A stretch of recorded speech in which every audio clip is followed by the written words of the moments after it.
السلام عليكم ورحمة الله وبركاته، إخواني أخواتي. في هذا الفيديو جبت لكم واحد الوصفة سحرية طبيعية 100%. هذه الوصفة ديال الرشح السعال، نزلات البرد بالنسبة للأطفال الصغار اللي كتجاوز الأعمار ديالهم فوق 8 أشهر، وحتى الوليدات الكبار والناس الكبار. هذه الوصفة مكوناتها بسيطة جدا ومتناولة في جميع المنازل، يعني المغربية أو العربية. اللي غادي نحتاجو في هذه الوصفة بكل بساطة إخواني أخواتي، وتبعوا مزيان في هذه المقادير وفي هذه النقاط المهمة جدا. غادي نحتاجو جبنة أو قطعة لافاش كيري، يعني غادي نشوفو الجبنة بطبيعة الحال كيف ما كتشوفو. غادي نفتحوها بطبيعة الحال، كنكون واحد الخويط هنا كنجرو هكا.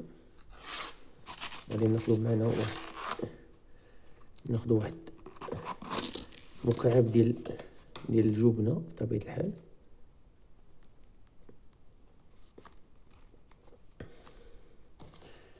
غادي ناخدو واحد المكعب ديال الجبنة إخواني أخواتي،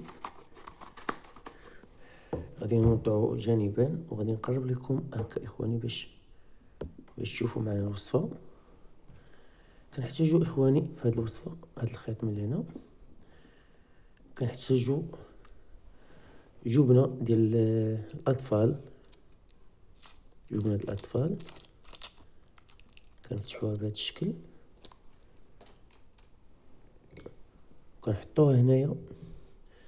كناخدو عنصر ديال زيت الزيتون، وأفضل لو كان طبيعي وزيت طبيعية حرة، يعني زيت الزيتون.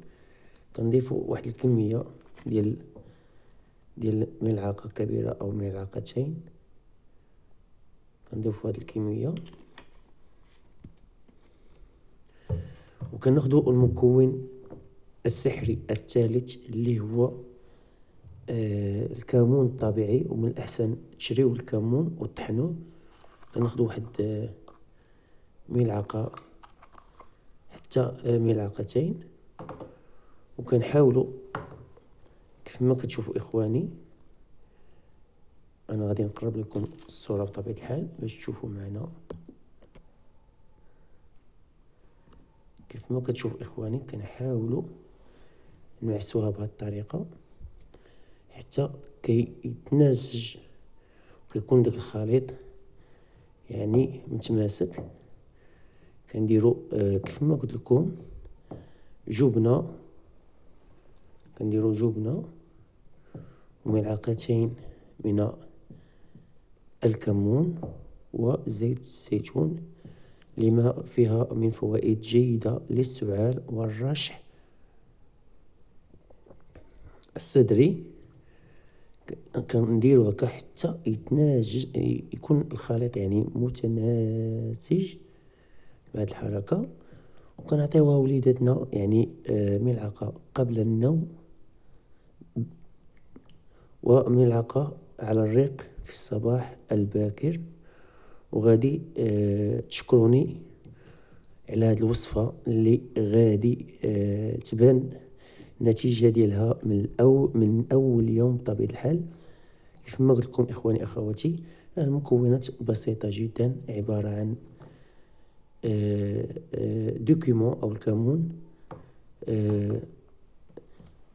قطعة من الجبنة، وزيت الزيتون بطبيعة الحال. وكنخليو هذا الخليط يتمازج، وكنحركوه مزيان حتى كتدخل داك الكمون في داك الجبنة الطرية. لافاش كيري، قلب الحليب، المهم تكون جبنة. ونتابعو دائما من طريقة الصلاحية. وكتعطي هاد الوصفة لأنها طبيعية، تعطيها الوليدات الصغار اللي الأعمار ديالهم فوق 8 أشهر بطبيعة الحال، وحتى الأطفال ديالك وحتى الأشخاص الكبار. هذه كتساعدهم في نزلات البرد ومفيدة. نتمنى إخواني يعجبكم هذا الفيديو. ما تنساوش وما تبخلوش عليا بالبارطاج والشير اللي تعاهم الفائدة. كيف ما قلت لكم إخواني، هانتوما كتشوفوا المكونات، هي عبارة عن زيت الزيتون و جبنة الكمون، وهي مفيدة وصحية كما تلاحظون إخواني أخواتي. نقوم بمزج الخليط جيدا جيدا جيدا جيدا، وكما قلت لكم ملعقة قبل النوم، وملعقة على الريق في الصباح الباكر. وتحياتي لكم في فيديو لاحق ومع وصفة جديدة إن شاء الله.